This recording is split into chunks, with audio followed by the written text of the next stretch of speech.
menyantuni janda itu dinikah masih difitnah, apalagi menyantuni janda tidak dinikah malah difitnah. Nabi suka apa janda, tak bilang begitu malah kan lebih marah. Dinikah saja difitnah, apalagi tidak dinikah. Coba kalau Rasulullah itu setiap janda yang saat itu butuh disantuni tidak dinikahi, tak lebih marah loh. Nabi pun suka apa janda lagi itu dong malah. Ya kan? Nah itulah kita harus paham masalah itu, sehingga kemudian kalau ada orang membuat narasi negatif terhadap Nabi, kita harus bisa membela. Nabi saja tidak bisa baca tulis masih dituduh kalau Quran itu bikinan Muhammad, apalagi andai kata bisa baca tulis begitu. Nah itu hikmahnya di situ. Munasabatu hadal asari lil babi, hubungan asar ini dengan pembahasan tauhid itu apa hubungannya? Bayanu anna ma dzukira fi hadhil ayati kama huwa wasiyatullahi fa huwa wasiyatu Rasulullah sallallahu alaihi wasallam. Lianna Rasulullah sallallahu alaihi wasallam yusi bima awsallahu bihi. Perkataan Ibnu Mas'ud menunjukkan bahwa kandungan ayat-ayat tersebut bukan hanya merupakan wasiat Allah, tetapi juga merupakan wasiat Rasulullah Shallallahu Alaihi Wasallam. Sebab Rasulullah Shallallahu Alaihi Wasallam tidak pernah memerintahkan sesuatu kecuali apa yang diperintahkan Allah, dan tidak pernah melarang sesuatu kecuali apa yang dilarang Allah. Karena itu ketika Allah mewasiatkan tauhid dan melarang syirik dalam ayat tersebut, maka itu juga merupakan wasiat Rasulullah Shallallahu Alaihi Wasallam kepada umatnya. Sehingga apa yang disampaikan oleh Ibnu Mas'ud bercerita tentang wasiat Rasulullah Shallallahu Alaihi Wasallam ada hubungannya dengan bab tauhid itu, yaitu Allah pesan untuk kita ini bertauhid dan menjauhi syirik, dan itu juga pesan Rasulullah Shallallahu Alaihi Wasallam. Ma yustafadu min qouli Ibnu Mas'ud, pelajaran yang dapat diambil dari apa yang disampaikan oleh Ibnu Mas'ud. Satu, ahamiyatu hadhil wasolat wasoya al-ashr, besarnya kedudukan 10 wasiat dalam surat Al-An'am. Ayat-ayat ini memuat prinsip-prinsip dasar agama, dimulai dengan tauhid dan diakhiri dengan perintah mengikuti jalan Allah yang lurus. Dan 10 wasiat di pertemuan yang lalu sudah kita jelaskan semuanya. Kedua, anna Rasul sallallahu alaihi wasallam yusi bima awsa billahu, fa kullu wasiyatin lillahi fa hiya wasiyatun li Rasulillah sallallahu alaihi wasallam. Rasulullah SAW selalu menyampaikan apa yang diwasiatkan Allah. Setiap wasiat dari Allah adalah juga wasiat Rasulullah SAW.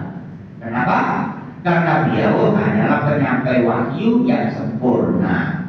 Allah berfirman, wa ma yantiqu 'anil hawa in huwa illa wahyun yuha. Ini di surat An-Najm ayat 3 sampai 4. Dan tidaklah dia Muhammad berbicara menurut hawa nafsunya. Ucapannya itu tidak lain hanyalah wahyu yang diwahyukan. Nah oleh karena itu, saat turunnya wahyu itu Nabi pertama kalau ditanya masalah, kemudian belum ada wahyu, itu Nabi nunggu, tidak langsung menjawab. Jadi Nabi itu tidak kemudian, karena beliau Nabi ketika ditanya orang itu kemudian langsung dijawabkan. Nabi ingat kowe belum ada wahyu itu. Sama dengan kisahnya pengharaman kotor itu, kan awal itu masih belum haram betul. Kalau habis minum jangan sholat kan begitu. Kemudian setelah itu kedua, kotor itu ada manfaatnya tapi madorotnya lebih besar. Ketiga, karena Umar itu sudah capek menghadapi suasana begitu, Umar ingin tegas ada hukum yang sebenarnya. Nah disitulah baru muncul hukum kalau khamr itu total diharamkan. Nunggu wahyu. Nah sehingga kemudian saat turun wahyu itu orang tidak boleh banyak tanya. Karena kalau tanya kemudian bagi Allah nanti menurunkan wahyu yang dikhawatirkan setelah wahyu turun itu nanti berat, nggak bisa melakukan. Sehingga kemudian lantas alakan asya'a itu dalam tasubun. Jangan banyak tanya dalam banyak masalah. Ketika nanti sudah ditunjukkan masalahnya, itu nanti akan memberatkan kamu. Kapan itu? Saat turun wahyu. Lalu sekarang apakah masih berlaku ayat itu lantas alakan asya'a itu dalam tasubun? Bukan. Justru kita harus banyak tanya. Pasal ahla dikri dikuntum kata lamun malam yang berlaku begitu. Nah, ini menunjukkan betapa besarnya tentang wasiat Rasulullah SAW dan semuanya itu adalah dari Allah Subhanahu wa Ta'ala. Wa an Mu'adz bin Jabal radhiyallahu anhu qala kuntu radifan Nabi sallallahu alaihi wasallam ala himarin faqala li ya Mu'adz atadri ma haqqullahi 'alal ibad wa ma haqqul ibadi 'ala Allah qultu Allahu wa rasuluhu a'lam qala haqqullahi 'alal ibadi an ya'buduhu wa la yusyriku bihi syai'an wa haqqul ibadi 'ala Allahi alla yu'adziba man la yusyrika bihi syai'an qultu ya Rasulullah afala ubasyirun nas qala la tubasyiruhum fayattaqihu akhrajahu fi sahihaini. Dari Mu'adz bin Jabal radhiyallahu anhu dia berkata, aku pernah dibonceng oleh Muhammad sallallahu alaihi wasallam di atas seekor keledai. Beliau lalu bersabda kepadanya, wahai Mu'adz, tahukah engkau apakah hak Allah atas para hambanya dan apakah hak para hamba atas Allah? Aku menjawab, Allah dan Rasulnya lebih mengetahui. Beliau bersabda, hak Allah atas para hamba adalah hendaknya mereka beribadah kepadanya semata dan tidak mempersekutukannya dengan sesuatu apapun. Sedangkan hak para hamba atas Allah adalah bahwa dia tidak akan mengadab orang yang tidak mempersekutukannya dengan sesuatu apapun. Aku berkata, wahai Rasulullah, bolehkah aku menyampaikan kabar gembira ini kepada orang-orang? Beliau menjawab, jangan kau sampaikan kepada mereka, karena nanti mereka akan bersandar kepada hal itu dan merasa cukup dengannya. Hadis ini diriwayatkan oleh Sahih Al-Bukhari dan Sahih Muslim. Apa masalah hadis ini? Jadi Mu'adz itu sahabat Rasulullah Shallallahu Alaihi Wasallam, juga sering pergi bersama Rasulullah. Nah saat itu naik keledai, lalu Mu'adz dibonceng, artinya naik bersama Rasulullah dan Mu'adz berada di belakang Rasulullah di atas punggung keledai itu. Lalu Rasulullah ini mengajarkan sesuatu. Apa hak Allah terhadap hamba dan apa hak hamba terhadap Allah? Artinya hamba itu harus melakukan kewajiban apa? Lalu nanti Allah itu punya kewajiban apa terhadap hamba? Berarti bukan kok hamba kita itu mewajibkan Allah untuk melakukan sesuatu, tidak begitu. Tapi itu ada timbal balik. Nah, ternyata Rasulullah menjelaskan bahwa hak Allah yang harus dilakukan oleh hambanya adalah hambanya kita ini tidak boleh menyekutukan Allah dengan sesuatu. Segala bentuk ibadah itu harus ikhlas karena Allah. Tidak boleh kita alihkan kepada yang lain. Karena kalau ibadah itu kita alihkan kepada yang lain, itu nanti masuk syirik. Begitu. Nah, jika orang sudah tidak melakukan kesyirikan, apa hak hamba yang harus dipenuhi oleh Allah? Kata Rasulullah, kalau orang itu sudah tauhidnya kuat, tidak menyekutukan Allah, maka Allah punya kewajiban agar tidak menyiksa orang tersebut. Nah ini berita luar biasa. Sehingga kemudian Mu'adz minta izin kepada Muhammad SAW. Ya Rasul, apakah boleh saya menyampaikan berita gembira ini kepada orang-orang? Apa kata Rasulullah? Jangan. Saya khawatir nanti orang-orang itu mengandalkan ketauhidan yang belakang, kemudian tidak melakukan hal-hal yang lain dari amal soleh, merasa bahwa karena kalimat la ilaha illallah itu sudah kuat dan itu jaminan masuk surga, kemudian tidak melakukan yang lain. Nah, itu kan di zaman Nabi melarang untuk memberitahu kepada umat. Nah, sekarang kan sudah viral. Apa yang harus kita lakukan? Apakah kemudian kita itu memberi satu keputusan, membuat satu sikap? Yang penting saya sudah la ilaha illallah, itu jaminan masuk surga dan itu kunci untuk membuka pintu surga. Kemudian amal lain tidak dilakukan? Jawabannya adalah tidak. Kalau kalimat la ilaha illallah sudah tertanam dalam hati kita dan itu merupakan ketauhidan kita, nanti membuktikan kalau kita itu bertauhid juga harus melakukan amal-amal yang lain menunjukkan kalau tauhid kita itu kuat. Nah, kenapa saat itu mau dilarang untuk memberitahu kepada orang? Khawatir orang itu nanti akan memahami secara parsial, kemudian merasa tauhidnya sudah kuat, kemudian cukup, sudahlah ini kunci masuk surga, tidak perlu mengerjakan yang lain. Nah, karena kita sekarang sudah memahami itu, maka kita juga memahami kalimat la ilaha illallah itu merupakan simbol ketauhidan kita, lalu kita juga harus melakukan amal yang lain. Dan juga harus kita sampaikan kepada banyak orang. Jangan mengikuti, di sini tidak boleh disampaikan karena waktu itu Quran minta izin kepada Rasul, tidak boleh. Karena saat itu masih rawan orang itu.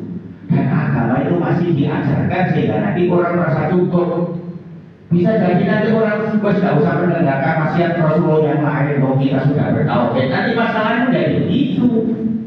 Sehingga kemudian banyak hal yang itu merupakan ajaran agama tidak bisa diterima oleh para sahabat yang lain, kemudian tidak bisa tersampaikan kepada umat setelahnya, termasuk kita.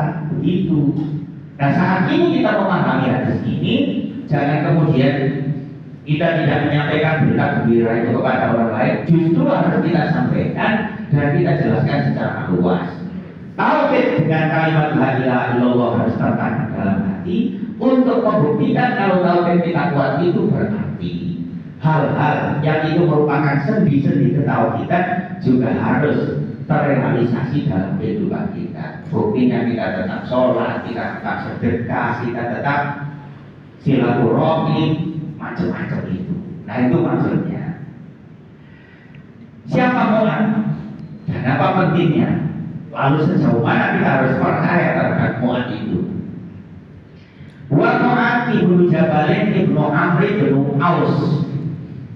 Kalau ada tulisan Umar, kemudian depannya ada wawu, itu bacanya Amr.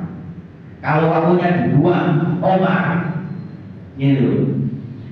Wa Mu'ad ibnu Jabal ibnu Amr ibnu Aus ibnu Ka'ab ibnu Amr al-Khazraji al-Ansari sahabiyun jalilun masyhurun min ahyanis sahabat. Wa kana mudabakhiran fil ilmi wal ahkami wal qur'ani. Syahida ghazwata Badrin wa ma ba'daha wastakhlafahu Nabi sallallahu alaihi wasallam ala ahli Makkah yaumal fathi yu'allimuhum dinahum thumma ba'athahu ila al-Yamani qadiyan wa mu'alliman. Mata bisyami sanata thamaniyata asyara hijriyah wa lahu thamanun wa thalathuna aman. Mu'ad, beliau adalah Mu'ad bin Jabal bin Amr bin Aus bin Ka'ab bin Amr al-Khazraji al-Ansari radhiyallahu anhu. Berarti Mu'ad itu asli Madinah, Ansari. Beliau merupakan salah seorang sahabat Nabi Shallallahu Alaihi Wasallam yang mulia dan termasuk ulama besar di kalangan para sahabat. Beliau sangat mendapat ilmunya dalam bidang fikih, hukum-hukum syariat dan Al-Quran. Beliau ikut serta dalam perang Badar dan seluruh peperangan setelahnya. Pada saat penaklukan Mekah, Rasulullah SAW mengangkat beliau untuk mengajarkan agama kepada penduduk Mekah. Setelah itu beliau diutus ke Yaman sebagai khalifah, sebagai hakim atau gubernur sekaligus guru. Beliau wafat di negeri Syam pada tahun 18 Hijriah dalam usia sekitar 38 tahun. Masih muda beliau wafatnya, tapi menjadi ulama besar. Penjelasan perkata dari hadis tadi, Radif ar-radifu huwa alladhi tahmiluhu khalfaka ala dhahrid dabat. Kata Radif yaitu orang yang dibonceng di belakang penunggang di atas seekor hewan tunggangan. Itu namanya Radif. Dan berarti kita itu boleh naik kuda berdua boleh, selama binatang itu masih kuat. Tidak kuat jangan. Kambing jangan, karena kambing tidak mungkin kuat. Ada beri itu sama dengan hal takrif. Tahukah engkau artinya? Apakah engkau mengetahui? Hakullahi ma yastahiquhu wa yaj'aluhu mutahaddiman 'alal ibad. Hakul ibadi Allah maka katahu ala nafsihi tafaddulan minhu wa ihsanan. Yaitu sesuatu yang menjadi hak Allah atas hamba-hambanya dan wajib mereka tunaikan. Hak Allah, saya baca, hak Allah yaitu sesuatu yang menjadi hak Allah atas hamba-hambanya dan wajib mereka tunaikan. Hak hamba atas Allah maksudnya adalah sesuatu yang Allah sendiri tetapkan atas dirinya sebagai bentuk karunia, kemurahan dan kasih sayangnya, bukan karena ada seorang pun yang dapat mewajibkannya atas Allah. Jadi nggak mungkin kita mewajibkan Allah, tapi ketika kita itu bertauhid, itu Allah langsung memberi karunia seakan-akan Allah punya kewajiban. Apa? Allah tidak menyiksa kita yang bertauhid itu. Ubashiru mukhbiruhum bidzalika liyusirru. Aku kabarkan sebagai berita gembira, artinya aku menyampaikan kabar yang akan membuat mereka gembira. Mereka akan yang takilu mereka akan bersandar. Apa artinya? Yang hamidu ala dzalika fayatrukun tanafusa fil a'mali sholihati al-munasibah atau an-nasibah. Artinya bahwa mereka akan mengandalkan janji tersebut sehingga menjadi malas berlomba-lomba dalam melakukan amal soleh. Nah, sehingga begini Bapak Ibu yang dirahmati Allah. Tauhid itu penting dalam kehidupan manusia. Dan nanti kita akan ketemu bab kalau la ilaha illallah itu adalah kunci surga. Sehingga kalau orang bertauhid itu secara otomatis sudah memegang kunci surga. Tapi nanti ada penjelasan bahwa semua kunci itu mesti punya gigi. Tidak ada kunci tidak ada gigi. Apakah giginya dua atau giginya banyak itu mesti tergantung model kuncinya. Ya, kunci mobil berdiri, kunci sepeda motor berdiri, kunci pintu berdiri, minimal dua giginya. Nah, gigi-gigi kunci itulah yang disebut amal soleh itu. Sehingga kalau orang bertauhid, sehingga kemudian tauhidnya sempurna, maka harus melakukan gigi-gigi kuncinya itu, yaitu amal soleh itu, termasuk sholat macam-macam itu. Nah itu. Tapi yang terpenting, jangan sampai dalam kehidupan manusia tidak punya tauhid, dan jangan sampai melakukan kesyirikan. Banyak kasus orang yang hanya bertauhid dan belum melakukan apa-apa karena pertauhidannya itu sudah dijamin masuk surga. Coba, kalau saya tambahkan slide kalau tidak di sini mungkin, sehingga saya menambahkan. Saya ambil contoh misalnya, ada seorang sahabat saat terjadi perang Uhud, itu baru masuk Islam, baru mengatakan kalimat la ilaha illallah Muhammadur Rasulullah. Kemudian ada tampilan perang itu beliau ikut, terbunuh di situ. Belum melakukan hal yang lain. Ketika Rasulullah diklarifikasi bagaimana nasib teman kita itu, kata Rasulullah, dia adalah termasuk penghuni surga. Baru menyatakan tauhid. Kasus kedua yang di Sahih Bukhari dan Sahih Muslim yang kisahnya panjang, orang membunuh 100 orang itu kan dosanya sudah luar biasa. Ketika baru membunuh 99, dia melakukan pertobatan. Ulama pertama ditanya, kamu sudah gak mungkin diterima tobatmu, sudah terlalu besar dosamu membunuh 99 orang. Si Ustaz itu dibunuh sekalian biar benar 100, karena sudah ada mangkel. Nah, ketika benar 100 itu tanya kepada ulama yang ilmunya dalam, apa jawabannya? Insya Allah kamu diterima pertobatan. Setelah tobat melakukan la ilaha illallah itu, taubat pokoknya menguatkan tauhidnya, kemudian dinasihati oleh gurunya, kamu harus pindah tempat. Melakukan perjalanan itu dia keburu meninggal, kan belum melakukan apa-apa. Artinya kan berlumuran dosa itu. Tapi ketika antara malaikat siksa dengan malaikat rahmah berdebat, keputusan Allah muncul di mestinya aja ukuran jaraknya. Lebih panjang mana jarak dia dari tempat pindah ke tempat lain itu? Ternyata lebih panjang yang sudah menuju ke sana. Apa jawaban Allah? Dia sudah saya putuskan masuk surga. Coba. Itu Allah. Kita tidak sadar. Tahu teman yang tadinya dosa. Kita tahu bahwa dia dulu melakukan kesyirikan begini. Sudah tobat kalau kita masih ingat salahnya. Padahal Allah tidak ingat. Apa maksud saya? Kita bersama saudara-saudara, kalau memang ketahuan bahwa mereka itu dosa, lalu melakukan pertobatan, apresiasinya, rangkul dia, sebagaimana Allah mengapresiasi terhadap orang itu, dan lupakan dosa-dosanya. Kalau sini, tapi sakitnya sudah kadung di sini, Ustaz, bisa berarti sakitnya, bilangkan. Begitu caranya kita sehingga orang itu merasa tenang dalam beragamanya. Keadaannya menuju sekarang begini, orangnya sudah tobat loh, sudah kadang ada media sosial itu sudah kadang terekam. Padahal itu kejadiannya 5 tahun yang lalu yang pegang HP hari ini itu menemukan video itu diviral baru. Orangnya sudah tobat loh, masih diviralkan. Siapa yang salah begitu? Ya kan? Dan kenapa kita tidak bersikap yang seperti sebagaimana Allah SWT itu mengapresiasi orang yang bertaubat itu? Sudah lupakan. Nah, maka kita jangan ikut-ikutan nge-share kesalahan orang.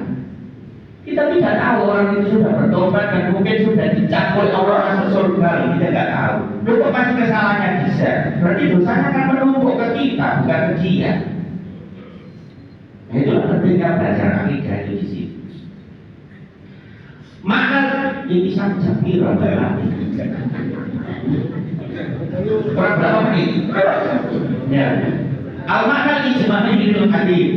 Anna Nabi sallallahu alaihi wasallam arada an yubayyina wujubat tauhid ala ibadi wa qadhihi. Fa'alqa dzalika bi sighatil istifham. Liyakuna awraq fi nafsi wa ablaq fi fahmil muta'allim. Falamma bayyana li mu'aqqadhat tauhidi istadanahu mu'adun an yukhbira dzalika nasa liyastabshiru. Faman'ahu nabiyyu sallallahu alaihi wasallam min dzalika khaufan min an yaqabika nasu ala dzalika fayuqallilu min al-a'mali shalihah. Terus pokoknya dengar aja saya baca susi itu kan ada kata bahasanya dan itu sudah ada di sini. Jangan nanti bingung ya tanya saya lagi. Itu kan nggak ada karokan, tapi bunyi. Gitu. Maka umum hadis ini apa? Dalam hadis ini Rasulullah SAW ingin menjelaskan betapa agungnya tauhid, sekaligus menegaskan bahwa mentauhidkan Allah adalah kewajiban terbesar setiap hamba. Beliau menyampaikan pelajaran itu dalam bentuk pertanyaan terlebih dahulu. Jangan tahu rahasianya kalau mengajarkan sesuatu atau memberitakan sesuatu diawali dengan pertanyaan. Tahu rahasianya? Itu sangat diperhatikan. Saya jangan akan cerita biar cepat paham. Saya kalau cerita begini, tetanggaku yang kemarin suaminya meninggal itu begini-begini, itu nggak menarik, tapi jauh lebih begini. Mana loh ceritanya? Tunggu sebetulnya saya mati ini. Mau tertarik? Iya, padahal aku nggak cerita aneh-aneh loh. Beda. Benar nggak itu dalam realita kehidupan? Benar. Kamu ngerti nggak? Sini arek jepang dilamar loh. Padahal itu kan dengan cerita kemarin kemarin baru dilamar, besok sudah mau nikah kan begitu maunya. Tapi dengan awak loro nggak sendiri kemarin dilamar loh. Dikira kasih itu kawe itu tidak apa. Akhirnya takutnya apa ya kok situ apa yang banget, ya kan? Nah Rasulullah juga begitu. Jadi mengajarkan kepada Muhammad tentang tauhid, tapi diawali dari pertanyaan. Itu menarik daripada langsung dijelaskan. Itu maksudnya.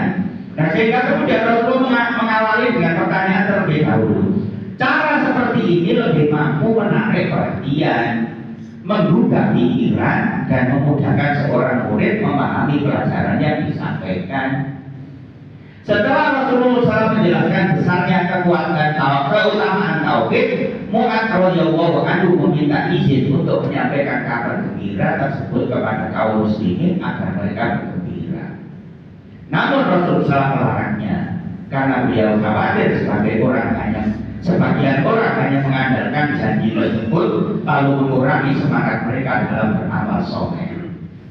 Nah, seperti ini kalau kita ngaji kan paham. Kenapa? Apakah Rasulullah itu tidak ngerti kok tanya Mu'adz? Tidak ngerti. Tapi kenapa menggunakan gaya bahasa bertanya? Itu agar ada perhatian. Nah itu maksudnya. Munasabatul haditsil bab anna fi tafsirut tauhid di ana ibadatullahi wahdahu la syarika. Hubungan hadis dengan bab tauhid. Hadis ini merupakan penjelasan yang sangat jelas tentang hakikat tauhid. Tauhid adalah beribadah hanya kepada Allah semata tanpa mempersekutukannya dengan sesuatu apapun. Inilah hak Allah yang paling besar atas seluruh makhluknya. Mari kita minal hadis. Nanti saya berdiri di sini. Pelajaran yang dapat diambil dari hadis tersebut apa? Satu, tawadhu Nabi sallallahu alaihi wasallam haitsu raqibal himara wa ardafa alaihi khilafa ma alaihi ahlul kibri. Satu, menunjukkan tawadhu, rendah hati Rasulullah SAW. Beliau menaiki seekor keledai dan memboncengkan sahabatnya. Hal ini berbeda dengan sifat orang-orang yang sombong. Orang yang sombong itu nggak mau bonceng orang lain. Biasanya begitu. Tapi kalau orang tawadhu itu walaupun dia jabatannya tinggi, aja orang. Kadang orang yang diajak itu pakaiannya coklat satu itu enggak apa-apa, itu menunjukkan tawadhunya. Nah Nabi itu biasa. Seorang Nabi loh, terus bonceng orang itu ya lucu kan. Tapi itu menunjukkan ketawadhuan. Kedua, jawazul irdafi ala dabati idza kanat taqiqu dzalik. Boleh memboncengkan seseorang di atas hewan tunggangan apabila hewan tersebut mampu membawanya, tidak dosa. Dan itu bukan diskriminatif terhadap hewan. Tiga, at-ta'limu bitariqati su'al wal jawab. Metode pendidikan yang efektif adalah dengan bertanya terlebih dahulu, kemudian memberikan jawaban. Cara ini lebih menarik perhatian dan memudahkan pemahaman. Yang keempat, anna man su'ila amma la ya'lamu fa yanbaghi lahu an yaqula Allahu a'lam. Apabila seseorang ditanya tentang sesuatu yang tidak diketahuinya, hendaknya dia berkata Allah lebih mengetahui. Ini adalah adab seorang penuntut ilmu. Allahu a'lam. 5. Ma'rifatu haqqillahi 'alal ibadi wa huwa an ya'budu wahdahu la syarika lahu. Hak Allah yang paling agung atas seluruh hamba adalah agar mereka beribadah hanya kepadanya dan tidak mempersekutukannya dengan sesuatu apapun. Yang keenam, anna man la yatajannab asyirka lam yakun a'yan bi ibadatillahi haqiqatan walau abadahu bisurah. Hak Allah yang paling agung atas seluruh hamba adalah agar mereka beribadah hanya kepadanya dan tidak mempersekutukannya dengan sesuatu apapun.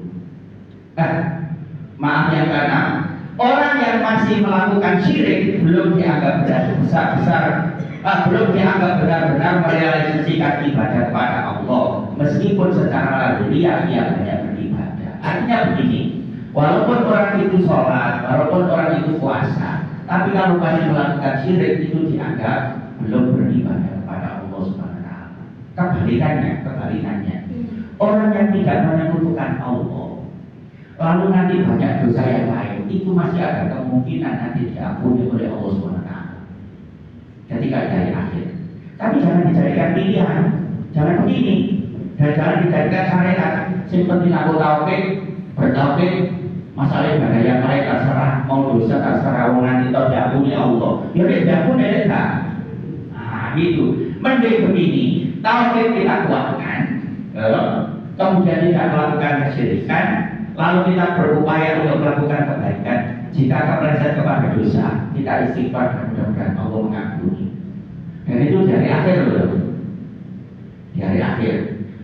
Kalau di dunia, walaupun orang itu tadi melakukan kesyirikan sepanjang hidupnya, 1 bulan menjelang wafat itu taubat dan kemudian menguatkan tauhidnya, hal yang masa lalu itu dilupakan oleh Allah SWT. Begitu. Nah itulah fungsinya kita memahami tentang masalah tauhid, sehingga kemudian dalam kehidupan kita insya Allah murni dalam hal ini. Yang ketujuh, fadlu tauhid wa fadlu man tamassaka bihi. Hadis ini menunjukkan besarnya keutamaan tauhid dan tingginya kedudukan orang-orang yang menjaganya. Yang kedelapan, tafsirul tauhid wa annahu ibadatullahi wahdahu wa tarku syirki.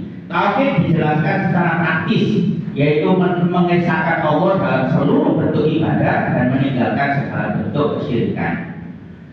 Yang kesembilan, istihbabu isyaratul muslim bima yasurruhu. Disunahkan memberikan kabar gembira kepada sesama muslim tentang rahmat dan karunia Allah. Yang kesepuluh, jawaz kitmanil ilmi lil maslahah. Boleh menunda atau tidak menyampaikan sebagian ilmu kepada khalayak apabila dikhawatirkan akan menimbulkan kesalahpahaman atau membawa madarat yang lebih besar. Hal ini bukan berarti menyembunyikan kebenaran, tetapi mempertimbangkan maslahat dalam penyampaiannya.